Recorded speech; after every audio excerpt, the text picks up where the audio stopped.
Bonjour à tous et bienvenue dans Smart Patrimoine. Smart Patrimoine, l'émission qui vous accompagne dans la gestion de vos finances personnelles, mais l'émission qui décrypte également avec vous les enjeux et les actualités du secteur de la gestion de patrimoine. Une émission que vous pouvez retrouver tous les jours sur Bismart for Change, sur les réseaux sociaux de Bismart for Change et bien sûr, vous pouvez nous écouter en podcast sur toutes les plateformes de podcast. Au sommaire de cette édition, nous commencerons tout d'abord avec Investir Responsable, le rendez-vous dédié à l'investissement durable aux responsables de Smart Patrimoine. Et en l'occurrence, nous nous demanderons quel est l'avenir de l'investissement durable alors que Donald Trump a été élu aux États-Unis et qu'il n'a pas caché son envie de reculer sur un certain nombre de sujets en matière d'investissement responsable. Nous en parlerons dans un instant avec Kelly Hébert, directrice générale France Belux, mais aussi responsable mondial du développement de l'offre durable chez M&G Investment. Ce sera la première partie de l'émission. Nous enchaînerons ensuite avec Enjeu Patrimoine, un enjeu patrimoine consacré à l'assurance vie et notamment au taux de l'affaire en 2024. Nous aurons le plaisir de recevoir sur le plateau de Smart Patrimoine, en duplex, donc Gérard Beckerman, président de l'affaire, avec qui nous évoquerons la thématique assurance vie vis-à-vis des investisseurs particuliers donc en 2024.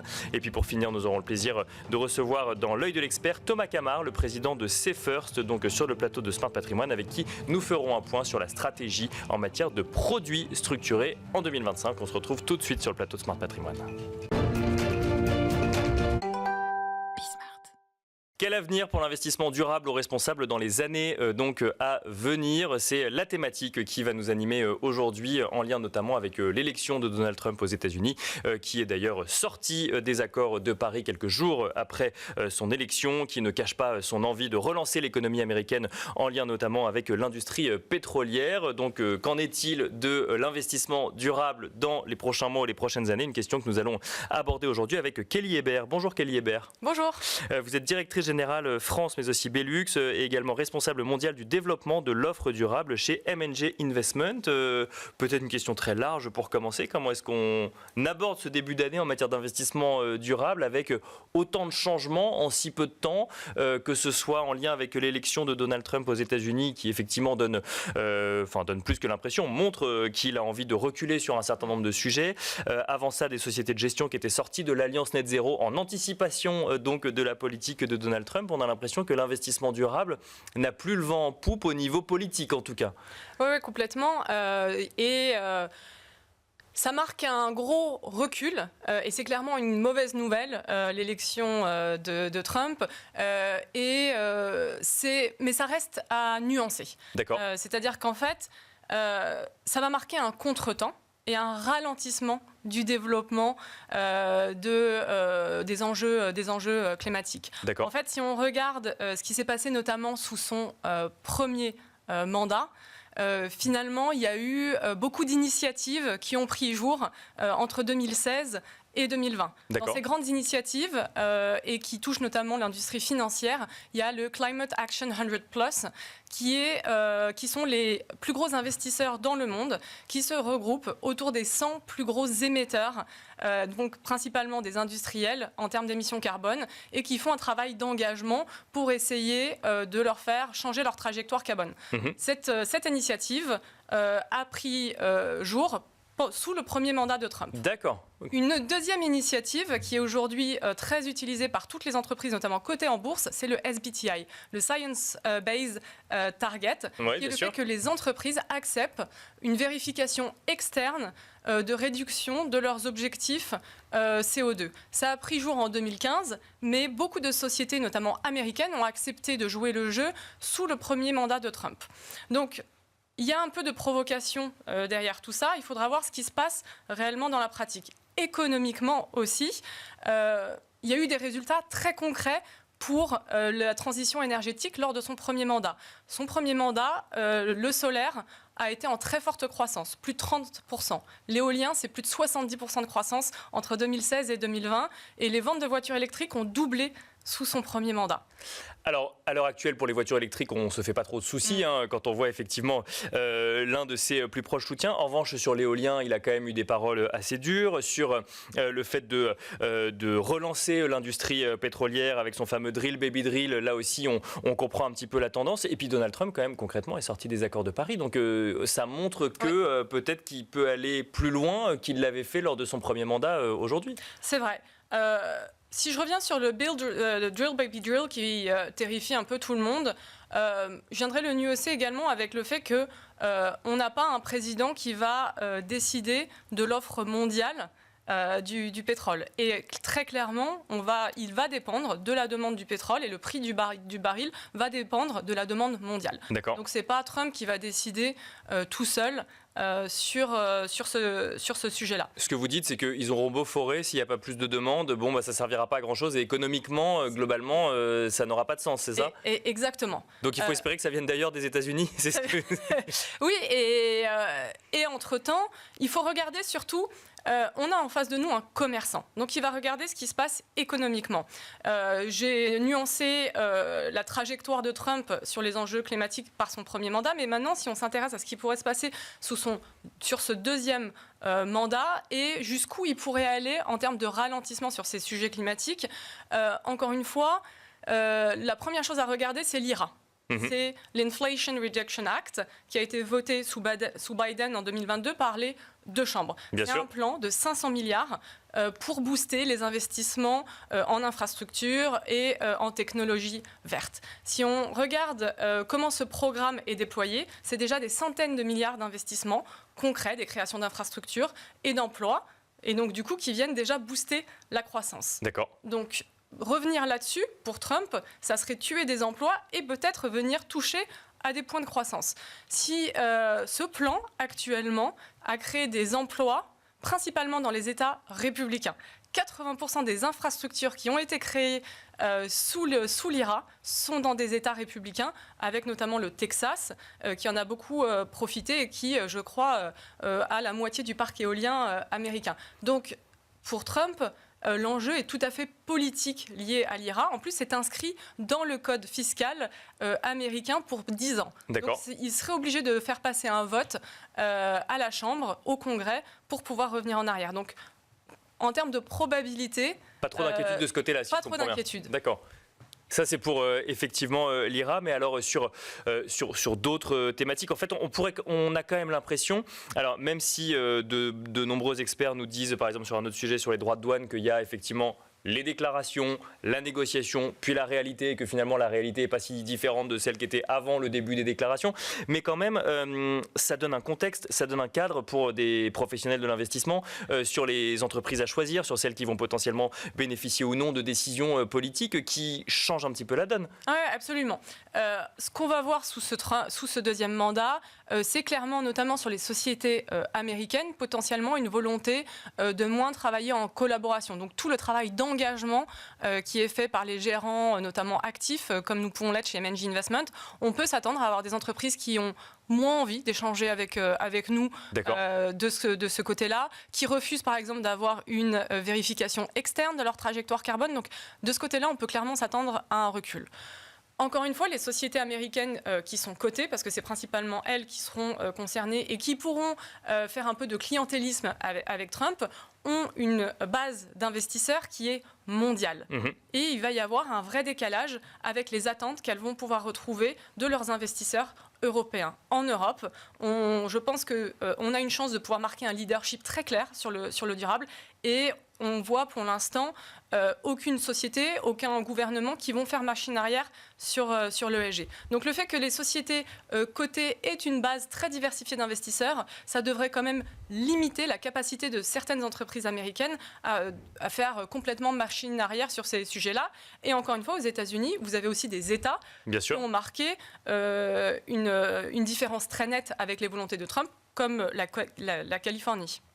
Ça veut dire que, si je comprends bien, au-delà du politique et au-delà de la déclaration politique, il y a une base quand même, il y a une tendance qui n'est pas remise en cause sur le durable. Si on regarde à l'échelle mondiale, c'est ce que vous nous dites aujourd'hui ? Je pense que l'élan économique surpassera largement les ambitions politiques de Trump.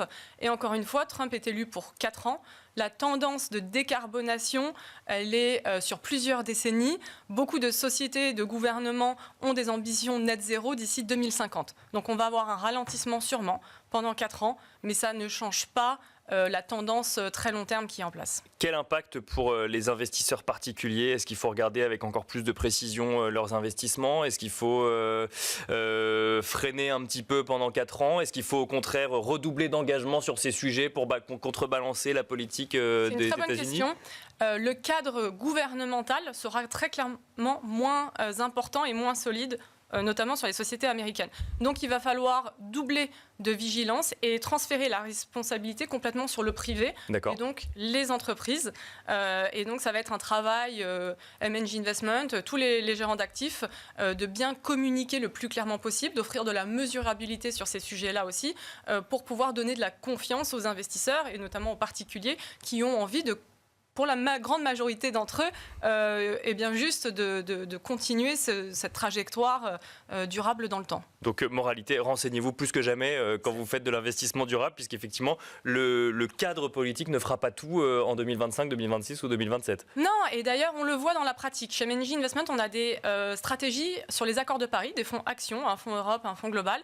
Et très clairement, depuis même l'élection de Trump, on n'a jamais eu autant de demandes sur ces stratégies-là. D'accord. Alors, évidemment, elles fonctionnent en termes de performance, ça reste le nerf de la guerre. Bien sûr. Mais on n'a jamais eu autant de demandes de clients, que ce soit des institutions publiques, par des appels d'offres, nos partenaires bancaires, assureurs.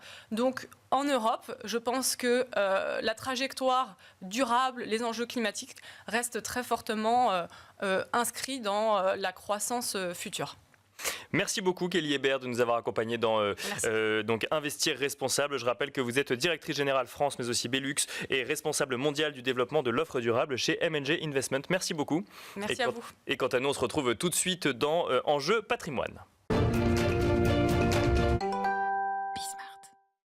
Retour sur les stratégies d'assurance vie en 2024. Quel a été l'engouement pour l'assurance vie en matière de collecte? Quelles ont été les performances, notamment en matière de fonds euros et en particulier donc la performance donc du fonds euro de l'affaire. Pour en parler, nous avons le plaisir de recevoir en duplex Gérard Beckerman, le président de l'affaire. Bonjour Gérard Beckerman. Bonjour. Merci d'être avec nous à distance dans Smart Patrimoine.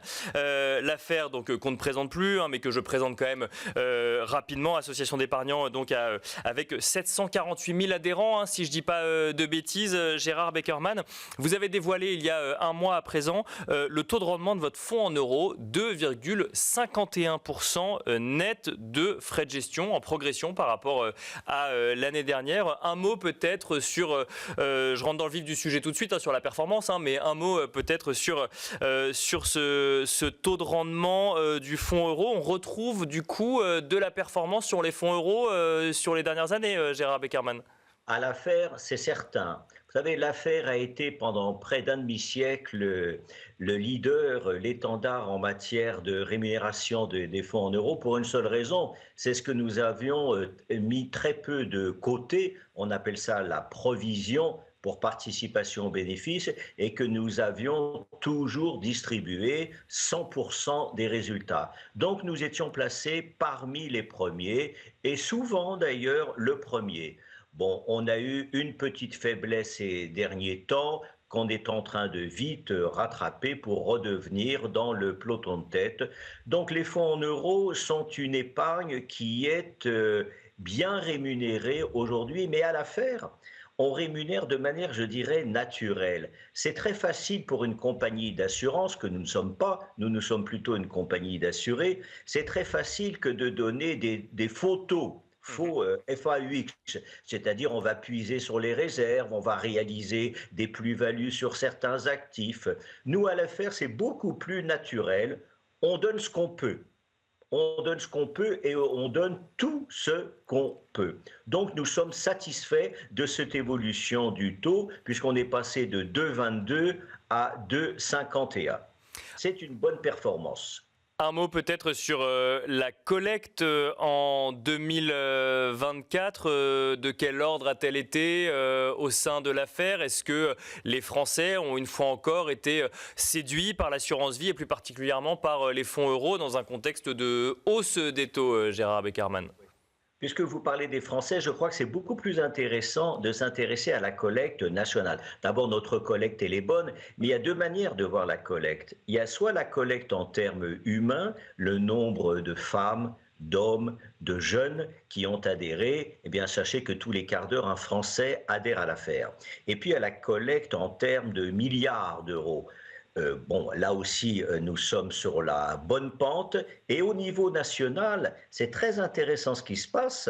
Nous avons un encours d'assurance vie qui dépasse dorénavant 1900 milliards d'euros. 1900 milliards d'euros, c'est les 4/5 de notre PIB, et donc de notre dette publique. Donc c'est un encours extrêmement important qui signifie quoi? Qui signifie que cet argent qui est en assurance vie, qui est le fruit de notre travail, qui est le fruit d'un revenu qui n'est pas consommé, eh bien, il doit être respecté par les élus de la République et l'affaire entend maintenir le cap en matière de défense du statut juridique fiscal de l'assurance vie. On va en reparler. Et la bonne nouvelle cette année, c'est que les entrées sont très largement supérieures aux sorties. Les sorties, c'est quoi? Ce sont des retraits. Ce sont des retraits pour faire face à toutes sortes d'aléas de la vie, la santé, l'éducation, les enfants, les impôts, la retraite. Eh bien, une fois qu'on a fait la somme de toutes ces sorties, nous avons un excédent qui doit être d'une trentaine de milliards d'euros en 2024, soit de très bons résultats pour l'ensemble de l'assurance vie française. De très bons résultats pour l'ensemble de l'assurance vie française. L'affaire en particulier qui renoue du coup avec des performances, vous nous l'avez dit, peut-être après un moment un tout petit peu plus compliqué. Qu'est-ce que ça nous dit pour 2025 en matière de stratégie d'investissement? Est-ce que l'assurance vie, est-ce que le fonds en euros, de manière plus spécifique, continue à être porté, continue à être une solution d'investissement pour les Français, Gérard Beckerman? Vous savez, le fonds en euros, nous l'avons défendu bec et ongle à un moment, il y a 4-5 ans, où de grandes compagnies d'assurance boudaient le fonds en euros et mettaient l'accent presque exclusivement sur les unités de compte, c'est-à-dire sur des opportunités financières dont le risque est supporté par les épargnants. Pas nous.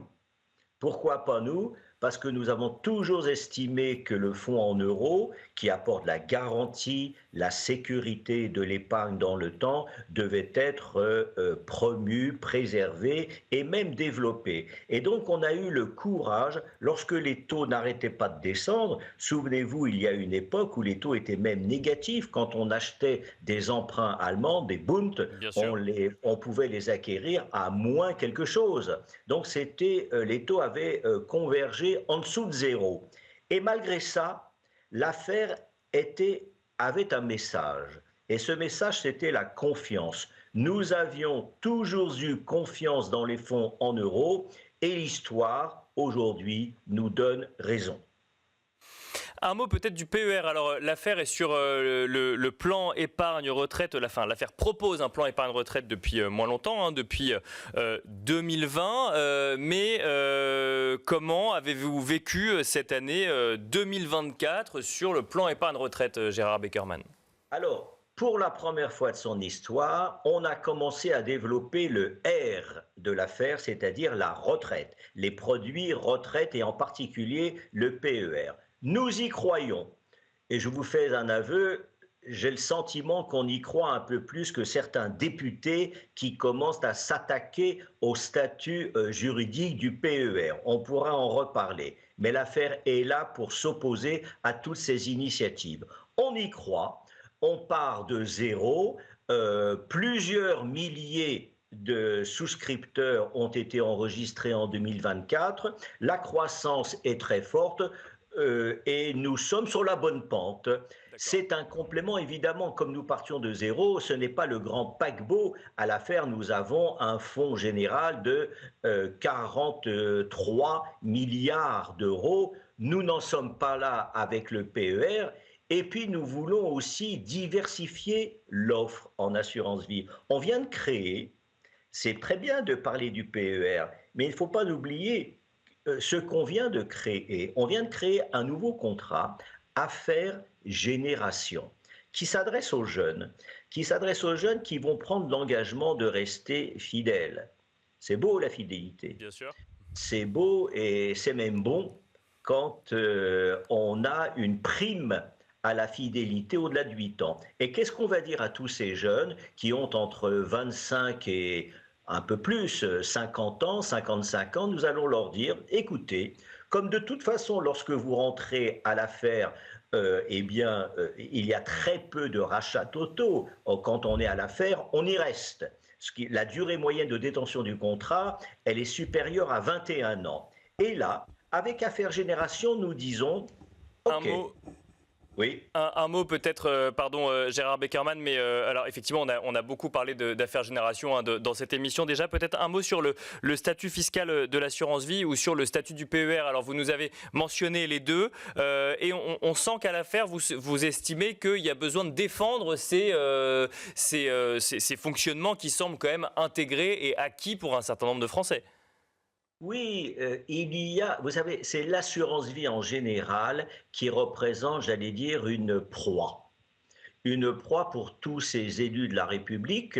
Eh bien, nous allons tenter de nous y opposer, comme nous l'avons toujours fait et comme nous avons toujours réussi d'ailleurs. Alors, s'agissant du PER, je sais qu'il y a certains amendements et parfois l'initiative vient aussi de l'exécutif.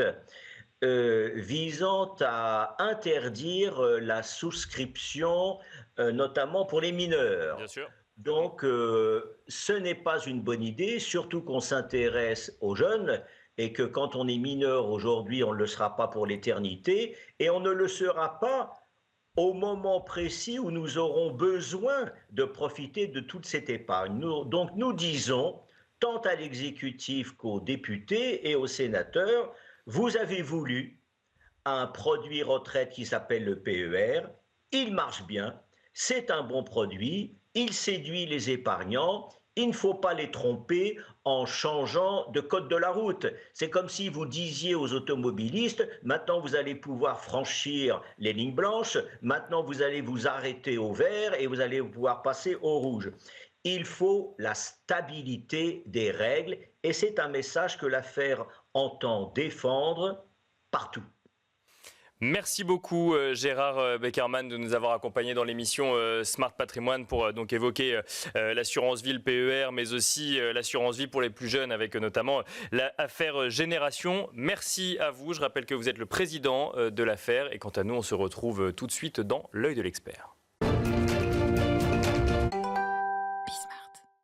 Quelle allocation d'actifs en 2025 avec un focus notamment sur les produits structurés? Voilà le sujet qui va à présent nous animer dans l'œil de l'expert. Et pour en parler, nous avons le plaisir de recevoir sur le plateau de Smart Patrimoine Thomas Camard. Bonjour Thomas Camard. Bonjour Nicolas, ravi d'être parmi vous.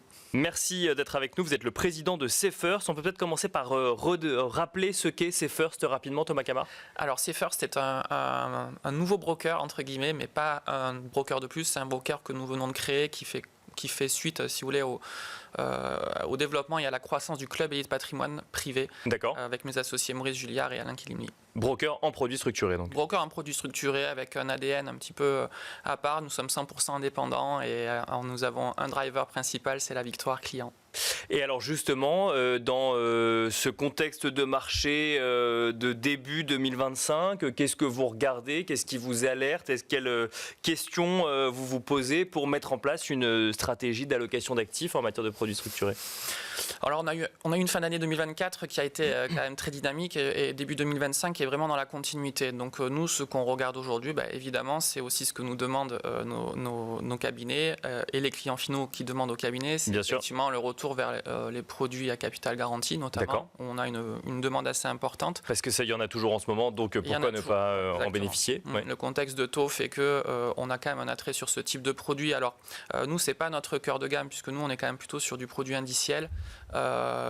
Mais pour autant, on pense qu'aujourd'hui, on a la chance de pouvoir inscrire ces produits dans une allocation, parce que nous, ce qui va vraiment être important, c'est d'avoir une allocation qui soit stratégique en fonction du profil et des objectifs clients. Donc, effectivement, balayer un peu le spectre de l'ensemble du SRRI qui va de 1 à 7, c'est super important. Donc, pour nous, on ne se refuse pas du tout à mettre du capital garanti, notamment en arbitrage ou en conquête. C'est-à-dire qu'effectivement, aujourd'hui, si on prend une 2024, je crois que c'est 146 milliards de collecte sur l'assurance vie. Bien sûr. Bon, ça laisse de la place pour réaliser des arbitrages, notamment de par les offres bonifiées en fonds euros que proposent les assureurs. Donc voilà, c'est vrai que pour un investisseur prudent qui n'est pas trop initié encore sur les produits structurés, ça peut être une vraie alternative de partir sur ce type de produit. Pour autant, nous, ce qu'on va regarder, c'est aussi l'ensemble du spectre du SRI, comme je vous disais, donc sur des fonds plutôt indiciels. Ça, c'est la première étape, mais ensuite, il y a d'autres stratégies. Et alors là, du coup, est-ce que vous regardez des indices en particulier, des thématiques en particulier? Alors, bien sûr, on est très attentif à deux zones que sont les zones US et Europe. Bien sûr. Et bien sûr, la thématique techno sur la zone US, bon, qu'on regarde très attentivement. Voilà, c'est vrai qu'on a une forte demande de la part des clients finaux auprès des cabinets.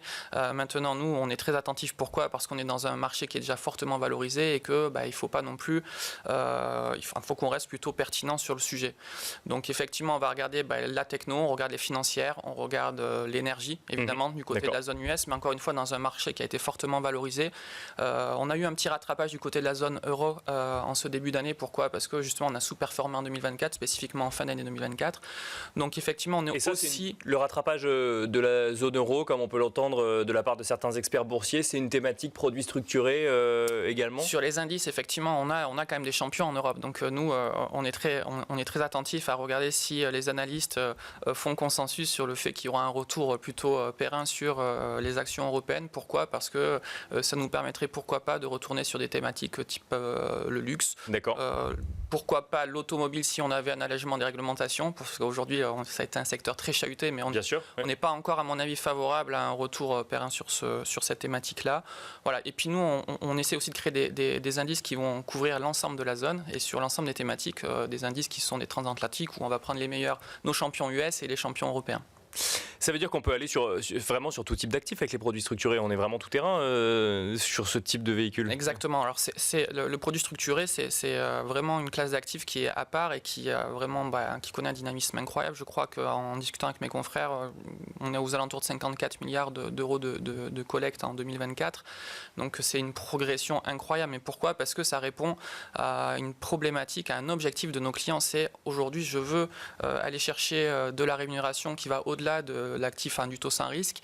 Je veux bien avoir une prime, je veux bien rémunérer ma prime de risque, mais pour autant, je veux me sécuriser sur des scénarios extrêmes que je n'aurais pas envisagés, mais que nous, on envisage pour eux. Donc, en gros, le produit structuré, c'est aller chercher de la volatilité qui rémunère.